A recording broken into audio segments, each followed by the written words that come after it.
Eu quero hoje falar sobre um assunto muito importante. Na verdade, Jesus chamou a atenção esse assunto. Com certeza nós somos parecidos. Ninguém gosta de gente que só tenha discurso.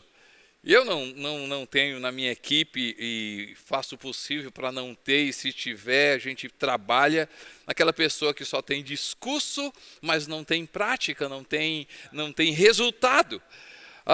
É muito ruim você ter aquela pessoa só do lábio. Sabe aquela coisa, Carlinhos, assim, isso é papo. E o que é que significa a pessoa chegar e dizer assim, isso é papo, ou seja, isso é conversa. Assim, na verdade, na prática não vai acontecer nada. Isso é papo. Isso é papo. É interessante, né, gente? Como a gente fala sobre isso, sobre discurso, a gente fala sobre essa questão da incoerência de ter lábia, de ter um discurso e não ter prática. Mas eu quero entrar numa coisa interessante. Jesus chama a atenção, assim, quem ouve e pratica. Quem ouve a minha palavra e pratica. E a conversa hoje aqui é como fazer para sair do discurso à prática. Do discurso à prática. O irmão de Jesus, Tiago, no capítulo 2, verso 12.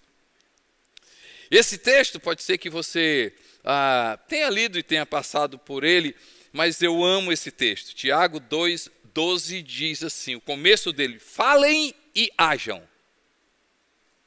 Noutra tradução, falai de tal maneira e de tal maneira procedei. Ou seja, ele diz assim, se você fala, então coloque em prática. Lógico que o texto ele dá uma abrangência maior, mas é justamente isso que ele quer falar. Falai de tal maneira e de tal maneira procedei. Fale, mas pratique. Noutra tradução, falem e hajam. Hajam. Falem e hajam. Jesus chama atenção para isso. João registra isso, palavras de Jesus, no livro de 1 João, capítulo 2, verso 6. Aquele que afirma, ou seja, que fala, que declara, que permanece nele, deve andar como ele andou. Deve andar como ele andou. Mas, Costa Neto, por que você quer trazer esse assunto em pauta? Falar e praticar, discurso e prática, porque eu acredito, quem conhece e não pratica, não conhece.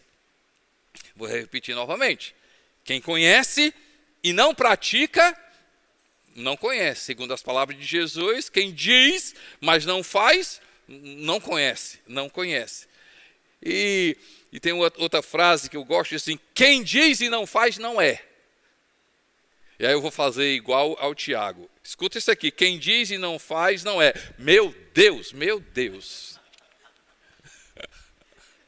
Só ri quem sabe, né, Tiago? Então, quem diz e não faz...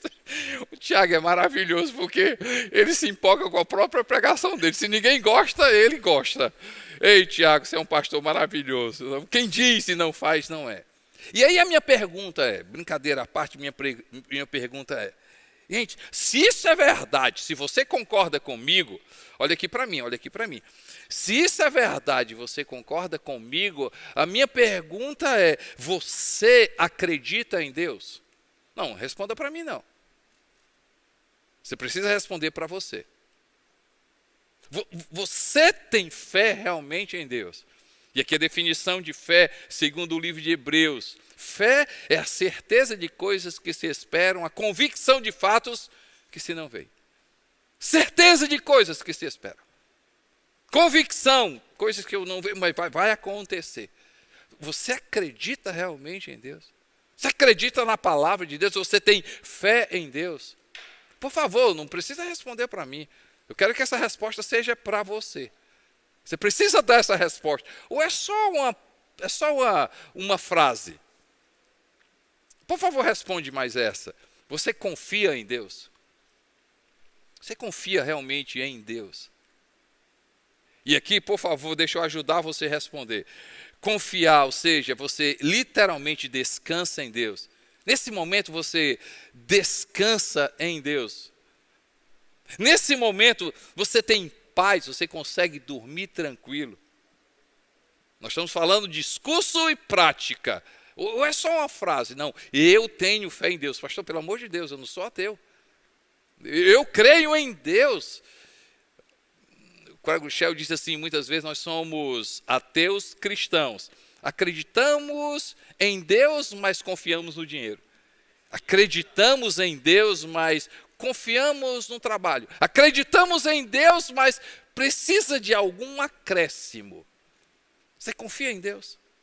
A conversa aqui é do discurso para a prática. E aí eu quero fazer uma outra pergunta. Você conhece Deus? Você conhece o poder de Deus? Você conhece a natureza de Deus? Literalmente você confia que Deus te ama. Você conhece Deus ao ponto de saber que Ele é o teu Pai, o teu provedor. Então vamos lá, você acredita em Deus ou é só uma frase? Você confia em Deus ou é só uma frase? Você conhece Deus, o seu poder, a vontade de Deus ou é só falácia? Por favor, que a mensagem não é para deixar você triste, mas é acabar com isso, gente. Com essa vida que na verdade, para a gente responder, a gente precisa olhar para os resultados da prática. Será que realmente, quando você olha para o seu dia a dia, você crê em Deus? As tuas reações no dia a dia, você realmente confia em Deus? E quando você olha para a maneira como você vive, realmente você vive essa realidade ou é só uma frase? Porque Jesus fala, quem ouve e pratica. Tiago diz, falai de tal maneira e de tal maneira procedei. Falem e hajam. Falem, mas também tomem, coloque em prática. Quando eu olho na palavra de Deus, do Gênesis ao Apocalipse, eu vou perceber pessoas que saíram do discurso, na verdade viviam Deus na prática. E eu espero que inspire você, porque a gente precisa olhar na palavra e ter esse tipo de vida que realmente a gente venha responder essas perguntas. Eu realmente tenho fé em Deus. Por quê? Porque na prática isso que acontece. Eu realmente confio em Deus. Por quê? Porque na prática é isso que acontece. Eu realmente confio, eu conheço Deus, porque eu sei na prática, eu sei quem tenho crido. Ei, gente. Quando eu olho para Enoque, assim, qual foi o Deus que Enoque conheceu? Qual foi o Deus que Enoque conheceu? Qual foi o Deus que Enoque andou ao ponto de, como diz Gênesis 5:24, andou Enoque com Deus e já não foi encontrado porque Deus o havia arrebatado. Hebreus capítulo 11, verso 5, parte desse texto ele diz assim, não experimentou a morte. Por quê? Porque ele agradou a Deus. Já pensou? Que tipo não, né? Quem foi esse Deus que Enoque andou e que morte mudou de nome? Ei, Carlinhos, Enoque andou com Deus e já não havia diferença entre terra e céu, céu e terra. O céu na terra ficou tão parecido que Deus diz assim, ei, não precisa mais voltar. Ei, gente, qual Deus que a gente precisa andar que terra se confunde com céu, céu se confunde com terra? Ei, gente, que Deus a gente precisa andar e sair do discurso e para prática ao ponto da gente confundir. Eu não sei aonde eu estou. Eu não sei se eu estou na terra, eu não sei se eu estou no céu. Por quê? Porque esse Deus é real na minha vida. Ei, gente, que Deus Noé conheceu e obedeceu, ao ponto de entrar num projeto, ok, falam-se de 120 anos, 100 anos, mas não tem muito cabimento esse número. Mas vamos dizer, e aqui eu prefiro dizer que levou em 50, 60 anos, que é mais ou menos o que se acredita. 50, 60 anos para construir uma barca, um barco sem estaleiro. Ei, não, você não ouviu. 50 anos, 60 anos, que Deus, Noé, conheceu. Ei, que Deus, ele disse, eu ando com esse Deus, esse Deus que ele saiu do discurso e foi para a prática, e a prática era o quê? Qual era a prática? 50, 60 anos num projeto fiel. Foram 5 anos não, gente, foi 1 ano não. 5 anos, ei, Noé, o que tu está fazendo, cara? Não, estou construindo um barco. Pelo amor de Deus, cara. Você é maluco, meu irmão? Barco para quê? Não, porque Deus mandou. Ah, Noé, tu já está com 5 anos, bicho. E ele disse o quê que vai... Ah, tá brincadeira, cara. 10 anos, Noé, pelo amor de Deus, tu ainda está nesse projeto. Eu não sei se essa frase começou em Noé. Sabe aquele projeto de barco furado? Como é que é? Entrou numa barca furada, não é? Eu não sei se começou com Noé, de repente tenha sido a expressão barca furada, projetos sem sentido. Ei, gente, 5 anos, 10 anos, 15 anos, 20 anos, 30 anos, 50 anos. Que Deus foi esse, da prática, da vida de Noé, que ele disse assim, olha, eu obedeço, eu sigo firme, porque eu sei em quem tenho crido. Que Deus foi esse que Abraão conheceu. Abraão conheceu. Hebreus capítulo 11, verso 8, diz assim, pela fé Abraão, chamado, obedeceu. E aí ele segue mais à frente o texto, embora não soubesse para onde estava indo. No verso 9 fala para uma terra estranha. Você precisa entender o contexto do texto. Abraão estava em uma casa, tinha parentes, devia ter propriedades, ou pelo menos um lugar para dormir, ou uma casa para viver, tinha família, e Deus diz assim, ei, Abraão, sai. Para onde? Não sei. Você está indo para onde, Abraão? Não sei. Ele só ouviu, Abraão, sai, que eu tenho um lugar para ti. Ele não sabia para onde, ele andou em terra estranha, ele obedeceu. E não, gente, o que me impressiona com Abraão, isso aqui já me impressiona. Mas ele recebe uma promessa. E essa promessa demora anos para se cumprir. Ele recebe uma promessa com 75 anos, com 90 anos essa promessa se cumpre. E a promessa era ter um filho. Uau! Ei! Agora sim! Uau! Deus cumpriu a promessa! Uau! Deus, glória! Obrigado, muito obrigado! Que filho maravilhoso! 1 ano, oi, que coisa linda! 2 anos, 3 anos, 4 anos, 12 anos! Ei, Abraão! Eu quero teu filho. Que Deus, Abraão conheceu, confiou, ao ponto de dizer, Deus, eu entrego o meu filho. Não, peraí, entrega o meu filho como? O Senhor quer que eu faça o quê?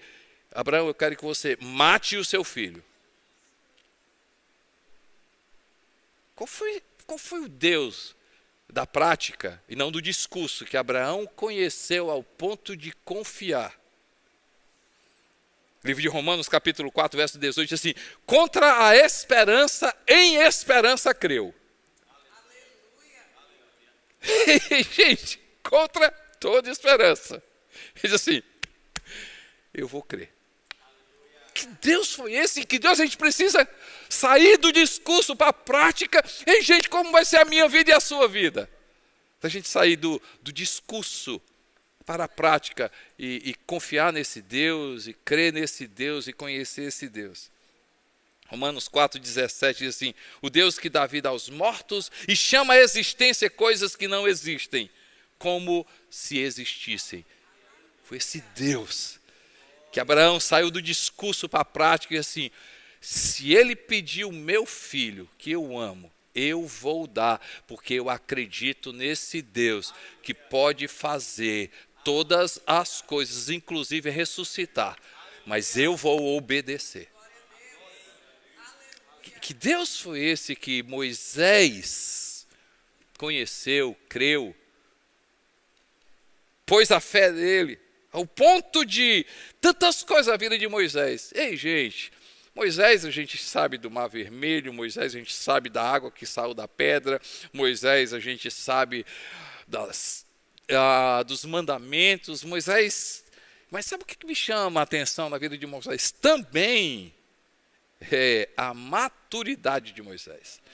Deus diz assim para Moisés: Moisés, você vai morrer. Vem para cá, a gente vai ter uma conversa e você vai morrer. Pastor, o quê? Ei, gente, se Deus dissesse para você hoje aqui, olha aqui para mim. Se Deus chegasse para você hoje e dissesse assim: vem cá, tem uma conversa contigo, amanhã tu vai morrer. Eu faria isso. Pode ser que você tenha uma fé maior. Eu ficava desesperado, gente. Eu ficava desesperado. Mas que Deus esse... Qual foi o Deus que Moisés saiu do discurso para a prática, ao ponto de Deus ter essa conversa com ele, e ele diz assim: ok, Deus. Que confiança nesse Deus a gente precisa ter, sair do discurso e ir para a prática, e dizer assim, ao ponto de ter essa conversa madura, Deus ter conversas maduras conosco, mas a gente não se abalar, porque eu sei em quem eu tenho crido. Porque o meu Deus não é do discurso, o meu Deus é da prática. Meu Deus não é uma teoria, meu Deus é realidade, o meu Deus é verdade. Ei, gente, olha o que é que a Bíblia fala. Deuteronômio capítulo 34, 5 e 7. Deuteronômio 34, versos 5 e 7. Moisés, o servo do Senhor, morreu. Moisés, o servo do Senhor. E aí, Deus o chama, ele morreu ali em Moabe. Moisés, o servo do Senhor, morreu ali em Moabe, como o Senhor dissera. E aí o texto continua, e ele diz assim: nem os seus olhos, nem o seu vigor tinham se enfraquecido, embora tivesse 120 anos. Qual é esse Deus que a gente precisa conhecer e sair do discurso e ir para a prática, ao ponto dele poder ter conversas conosco, coisas difíceis. Mesmo essa, ei, você vai morrer. Mas a gente diz assim, quem está falando? Deus. Se é Deus, eu confio, eu sei o que é vida eterna. Eu sei, porque Deus, Ele é o meu Pai. Que maturidade, que obediência. E, gente, que intimidade. E o que falar de Davi e Golias? Qual foi o Deus que Davi conheceu? Qual foi o Deus que Davi confiou? Qual foi o Deus que Davi andou ao ponto de alguém com 3 metros de altura durante 40 dias? Um Golias, um gigante, ali querer enfrentar, e ninguém se apresenta. Qual foi o Deus que, do discurso, na verdade, não era o Deus do discurso, era o Deus da prática, que Davi chega e diz assim: olha, eu vou contra ti, você vem contra mim com espada, você vem contra mim com todas as coisas, você tem, com todas as tuas ferramentas, com todas as tuas armas, eu vou contra ti. Não é com qualquer arma, não. Não, eu não confio em arma. Eu vou contra ti no nome do Senhor. Qual é esse Deus que a gente precisa ter? Esse Deus que eu e você, a gente precisa sair do discurso e ir para a prática, ao ponto da gente confiar, como Davi confiou. Ei, Daniel na cova dos leões, Sadraque, Mesaque e Abdenego dizer o seguinte: ei, nós não vamos adorar. Você sabe que você vai morrer. Ok, se Deus quiser nos livrar, Ele vai nos livrar. Mas mesmo que se Ele não quiser nos livrar, nós não iremos adorar. Gente, que Deus é esse que, assim, olha, eu dou a minha vida, eu morro, mas eu não nego esse Deus. Não negocio a minha fé, eu não negocio a minha confiança, eu não negocio a minha vida. E aí o quarto homem se apresenta ali. Elias diante dos profetas de Baal, Eliseu diante do rei da Síria. Senhor, abre os olhos dele, porque aqueles que estão conosco são mais numerosos do que eles. Por quê? Porque Eliseu não tinha Deus como discurso, ele era o da prática. E gente, e o que é que preciso fazer para a gente sair do discurso para a prática? 3 coisas eu quero que, de forma prática, de forma assim, que realmente você possa sair do discurso e ir para a prática. A gente precisa se arrepender. A gente precisa hoje reconhecer que, quando eu digo, eu creio em Deus, assim, eu não creio muito não. Porque quando eu digo eu creio em Deus, eu preciso acrescentar alguma coisa. Eu confio em Deus, mas eu preciso acrescentar mais alguma coisa. A W. Tozer, um dos seus livros, ele diz uma coisa interessante, assim, o problema é que nós queremos Deus e Deus mais alguma coisa. Se a gente conseguir tirar o i, o acréscimo, a gente deixar só Deus, é Deus que vai acrescentar as demais coisas. Gente, nós precisamos nos arrepender. Hoje é dia da gente parar e dizer assim, sabe de uma coisa? Deus muda a minha mentalidade. A gente responder a como as pessoas responderam a João Batista, vieram se batizar e as pessoas, o que é que a gente faz? Arrependei-vos! Mudança de mentalidade. E gente, arrependimento não no sentido, não, eu reconheço, mas arrependimento no sentido de um trabalho do Espírito Santo. Hoje eu oro para que nós venhamos dizer, Senhor, meu Deus, nós nos arrependemos, Senhor. Na verdade eu digo que confio, mas eu não confio. Na verdade eu digo que eu creio, mas eu não creio. Na verdade eu digo que eu tenho fé, mas eu não tenho fé. Senhor, meu Deus, muda a minha vida, Espírito Santo, muda a minha vida. Muda a minha vida, Senhor, tem misericórdia de mim, Pai, tem misericórdia, eu quero sair do discurso, Pai, eu quero dormir bem, eu quero ter paz, Senhor, eu quero ter alegria, Senhor, eu quero ter a certeza de que o meu futuro vai ser maravilhoso, eu quero ter a certeza de que o Senhor está comigo. Ó Deus, tira de mim, Pai, Deus, ó Pai, eu me arrependo, Senhor, eu digo que o Senhor é meu pastor e nada me faltará, mas na verdade eu sempre quero alguma coisa. Ó Deus, me ajuda, Pai. Segunda coisa aqui, como sair do falar para o agir, do discurso para a prática, conhecer, ser profundo, gente, ser profundo. João 14, verso 22, respondeu Jesus, se alguém me ama, obedecerá a minha palavra. Se alguém me ama, obedecerá a minha palavra. João também registra as palavras de Jesus, dizendo assim, quem crê em mim, como diz as Escrituras. Como sair do discurso para a prática. Arrependimento. Arrependimento, mas uma ação do Espírito Santo. Arrependimento como mudança de mentalidade. Arrependimento como reconhecimento. Aqui tudo começa, mas também se arrepender para quê? Para tomar uma postura de, Senhor, eu preciso te conhecer. Lucas registra 4 tipos de pessoas, 4 tipos de coração. Primeiro, aquele que recebe a palavra e o diabo vem e rouba. aquele que recebe a palavra, mas não cria raiz. Segundo, terceiro, aquele que recebe a palavra, mas com o dia a dia se esquece, troca Deus por riquezas, prazeres. Mas existe um que conhece, que recebe, que ouve, retém e dá fruto. Vou repetir, retém e dá fruto. Lucas registra isso no seu livro, ali no capítulo 8, de 11 a 15. E gente, se arrepender, conhecer, se aprofundar, ser profundo, se apropriar, conhecer e confiar. Eu só confio em quem eu conheço. E vamos parar do discurso de, não, eu conheço a Deus, mas eu decoro a palavra de Deus. Não, eu conheço a Deus porque eu obedeço a palavra de Deus. Eu conheço, eu sei quem é Deus. Se arrependa, procure conhecer Deus e procure praticar aquilo que Deus fala. Procure aplicar, praticar.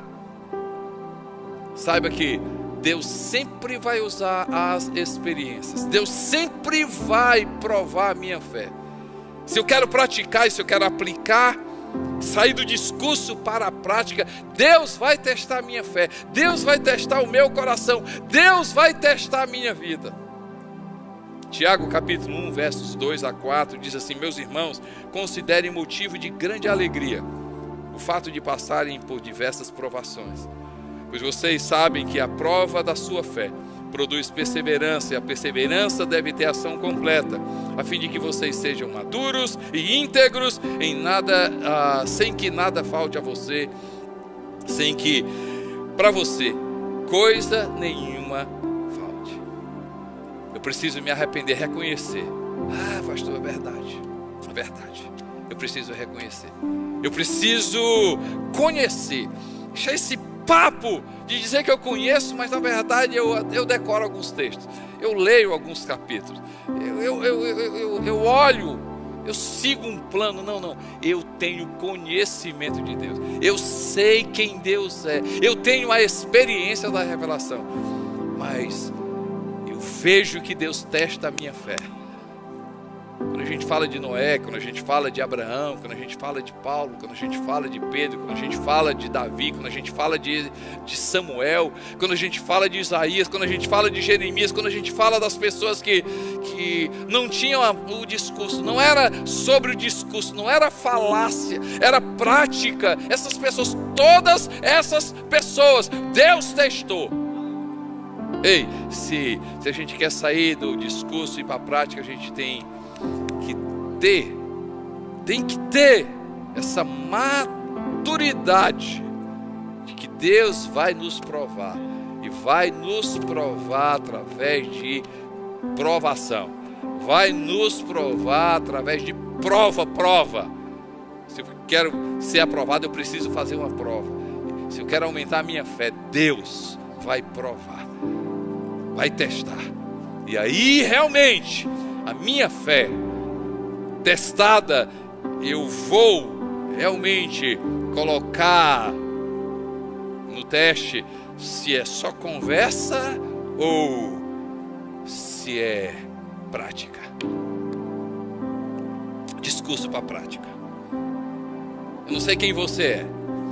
Eu tenho uma história do pastor João Queiroz. Pastor João Queiroz, e pai de um grande pastor aqui na nossa cidade, Carlinhos Queiroz, conhecido no Brasil. O pastor João Queiroz morreu com 92 anos, ele ganhou o meu avô para Jesus. Ele tem uma história muito interessante. Não, mas não vou contar não. Conto não. Conta, pastor. Não, vou não. Conta, pastor. Não, vou não contar não. Conta, pastor. Se vocês pedirem, eu vou contar. Conta, pastor. Então vou contar. Gente, não é palavrão, é uma expressão nordestina, mas o pastor João Queiroz, ele dizia o seguinte, que tem 3 tipos de crentes: o crente égua, o crente filho de uma égua e o crente pai d'égua. Não se escandalize, não é palavrão, é uma expressão aqui cearense. Minha pergunta é: que tipo de crente você é? É o égua? É o filho de uma égua ou é o pai d'égua? Porque se a gente fala do discurso para a prática, o égua é aquele que só fala, só diz. O filho de uma égua é aquele que fala, não faz, ainda fala mal de quem faz. Mas o pai da égua é aquele que fala e age.